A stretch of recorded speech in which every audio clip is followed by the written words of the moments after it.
In this tutorial, I will show you how to create cool graphics using Canva.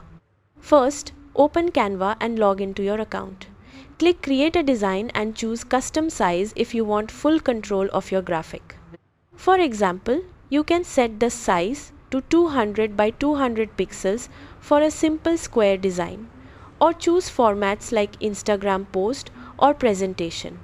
Once your blank canvas opens, start by adding a background. Click the background area and choose a color, gradient or texture that sets the tone for your design. A simple background helps the main elements stand out. Next, go to the Elements section and search for graphics that match your theme. You can add shapes, icons, illustrations or photos. Drag them onto the canvas and arrange them to create a balanced layout. You can layer elements by placing some behind others to create depth. Resize and rotate objects to make the design more dynamic. After that, add text if needed. Click Text and insert a heading or body text.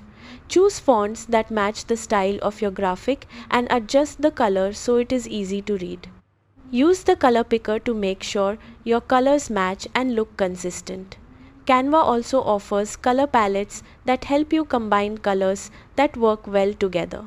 Preview your design and adjust spacing, alignment, and sizes until everything looks balanced. When you are finished, click Share, then Download, and choose PNG for high quality graphics. That is it. Your cool graphic created in Canva is ready to use. If this helped, like the video and subscribe for more quick Canva tutorials.